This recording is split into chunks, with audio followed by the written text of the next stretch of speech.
Ignacio, acabo de empezar hace poquito, pero me he metido en este proyecto. Quiero hablaros un poco de él. Estaba con un amigo un día y dijimos, oye, vamos a hacer algo así llamativo, algo difícil, algo un poco arriesgado. Y en lugar de puenting o cosas de estas, decidimos hacer charlas de ciencia. Pero ¿qué pasa? Charlas de ciencia hay muchas. Hay que darle una tuerca ahí nueva. Y dijimos, ¿qué hay más arriesgado que una charla de ciencias que además siempre sea de matemáticas? Las matemáticas no es lo que mejor prensa tiene entre la divulgación básica, por ejemplo. Entonces, oye, pues es un reto. Es un reto además muy interesante, un tema que a mí me gusta. Siendo médico no estoy formado en ello, pero a nivel divulgativo consumo bastante el tema. Así que era una oportunidad para que yo aprendiera, para enseñarle a la gente lo que realmente son las matemáticas y, oye, pues para darle más movimiento a Valencia todavía del que ya tiene, que estamos viendo hoy aquí con todos nosotros, en la divulgación. Pero ¿por qué matemáticas? ¿Por qué en concreto esto, por mucho que sea para darle más difusión de la que tiene? El primer punto es que las matemáticas están muy mal vistas desde que nosotros estamos en primaria, en secundaria. Nos presentan casi como una herramienta. Hay que pasar por ellas y muchas de las aplicaciones que tienen no las veremos en la vida. Todavía se escucha eso de ¿y para qué aprendí yo matrices? Eso es una realidad.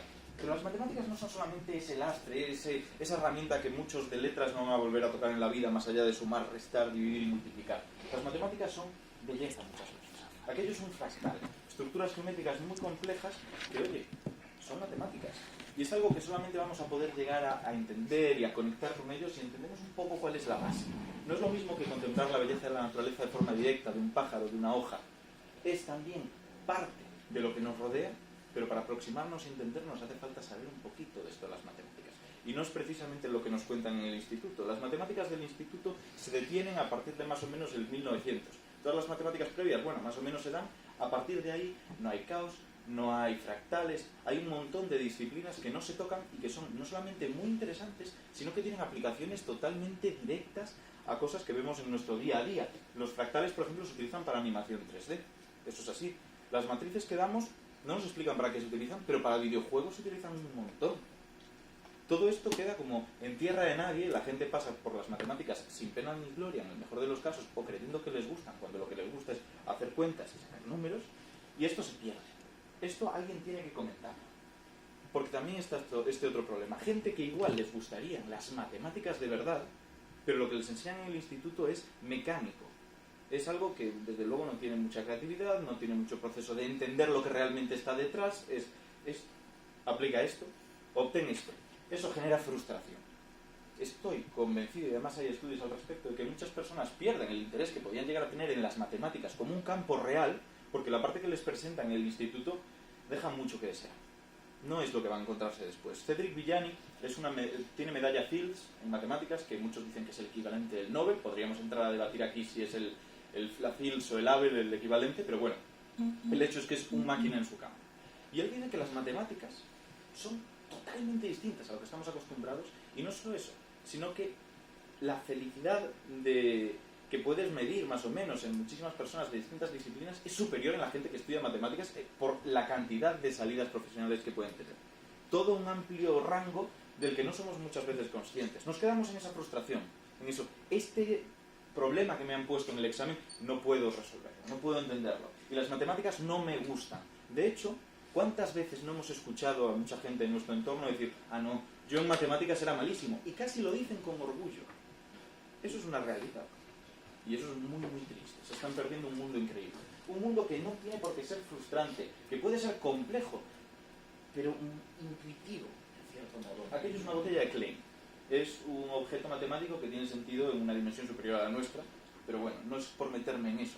Lo que quiero decir es que un objeto tan complicado como eso, que no podemos entender en nuestro mundo real de forma directa, porque no hay representaciones en estas tres dimensiones espaciales, podemos intuirlo más o menos así. Que es precioso, es algo muy bonito. Y es algo que está muy lejos de lo que se nos enseña. Pero, y esto es muy importante, y es algo en lo que se suele caer cuando se hace divulgación de temas complejos, como pueden ser las matemáticas, no hay que simplificarlos por completo. Parte de la belleza de estas matemáticas está en cierto grado de complejidad. Existe una historia, que claramente no es cierta, de un hombre que se cruza con Albert Einstein por la calle. Y le dice, oye, ¿tú eres Albert Einstein? ¿Esta es la teoría de la relatividad? Y dice, sí, soy yo. Vale, pues ¿podrías explicarme de qué va eso, la teoría de la relatividad? Que jamás he podido entenderla. Se la explica. y no lo entiende, así que dice, ¿puedes volverme a repetir un poco más sencillo? Y una vez tras otro va pidiéndole simplificaciones hasta que finalmente le dice, ah, vale, ahora sí. Y Albert Einstein le dice, vale, muy bien, pero esto ya no es la teoría de la relatividad. Con matemáticas pasa lo mismo. Puedes simplificar, pero tienes que tener cuidado. No puedes hacerlo demasiado naif, demasiado sencillo. Y esto es un ejemplo de lo que quiero ir.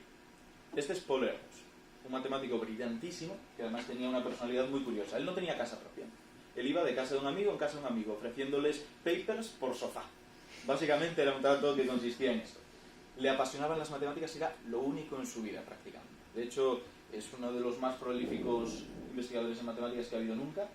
Y él tenía una forma de verlas en la cual primaba sobre todo la elegancia. Podían ser complejas, pero lo importante es que fueran elegantes. Y por eso ideó más o menos algo que puede ser un concepto un poco platónico, el libro. Un libro que es algo abstracto, es algo ideal, pero es donde se compendian todas las resoluciones y demostraciones de matemáticas de su forma más perfecta y elegante posible. Estas que dices, las veo y da gusto, porque puedo intuirlas, puedo más o menos hacerme una idea. Esas son las matemáticas que creo que merece la pena divulgar a nivel básico. Se puede, y sin la necesidad de sobresimplificarlas demasiado, porque son bellas en sí mismas. De todos modos, el nombre del evento, porque esto es para hacer las charlas de divulgación mensuales de Una Oca en mi café, es muy llamativo. Una Oca en mi café, ¿de dónde viene? Esto es algo curioso. Hay un café que antes era de Polonia, el café escocés, donde se juntaban muchísimos matemáticos pues, a proponerse problemas, a intentar resolver algunos problemas que se lanzaban unos entre otros y apostaban. Apostaban cosas muy, muy extrañas, muy rocambolescas, porque no era un momento de bonanza. Y entre ellas, una de ellas fue una oca viva.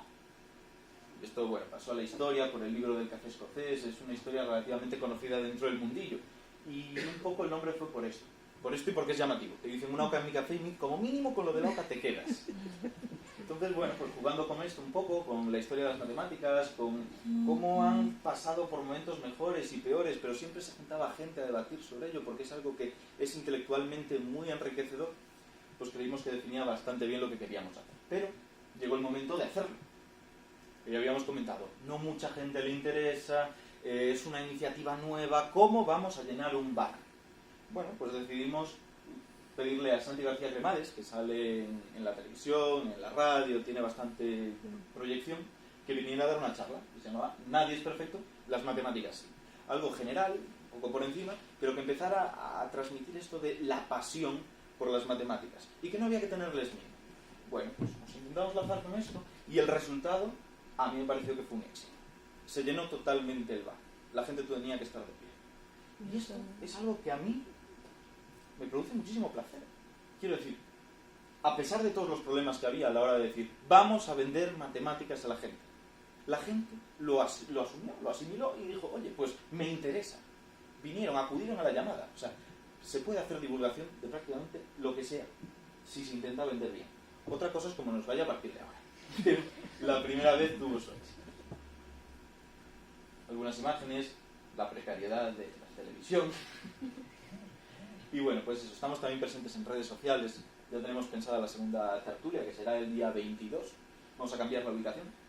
Y nada, pues Twitter, Facebook y lo más importante, YouTube. Porque no sabemos cuánto tiempo vamos a estar con este proyecto. No sabemos cuánta gente vamos a conseguir para que dé charlas de matemáticas un día tras otro tras otro. Lo que queremos es que si el contenido es bueno, quede registrado en alguna plataforma y pueda utilizarse para lo que haga falta. Si un profesor quiere ponerle, profesor de instituto, a sus alumnos estas charlas en clase, asegurarnos de que no solamente sean rigurosas, sino sencillas de entender, pero no ridículas en cuanto al contenido. Que tengan su valor. Y esta es la forma. Compendiarlas todas aquí y en iVoox, plataforma de audio. Entre una y otra, pues hemos conseguido llegar a unas 147 personas más de las que habían venido a la charla, que ya salgo en la primera. La idea es seguir mejorando esto, darle muchísimo más movimiento y, si es posible, contactar con gente de otras ciudades para que haga este tipo de movimiento también, porque que yo sepa al menos, y he estado buscando, no hay charlas de divulgación exclusivamente matemática en la mayor parte de ciudades. Y las charlas que sí que son de divulgación en general no le dan tanto peso. Con suerte tienen una o dos al año que son sobre matemáticas. Sobre física hay mucho, sobre neurociencia hay también un montón, pero esto falta más. Y realmente lo último que quería decir. Lo que a mí me parece casi más importante de estas charlas es la tertulia después. Es necesario quedar, es necesario hablar con la gente, llevarse una impresión de qué es lo que han entendido, de qué es lo que no han entendido, de por dónde quieren profundizar más y de qué es lo que piensan ahora de las matemáticas. Y de aquí hay mucha gente, y muchos de ellos son divulgadores, algunos les conoceréis, que la sensación que se llevaron es, oye, que yo realmente creía que las matemáticas me iban a aburrir y la hora se me ha pasado volando. Esto es lo que creo que hay que seguir transmitiendo. Y bueno, lo que he dicho, estamos empezando, pero yo espero que salga bien. Muy bien.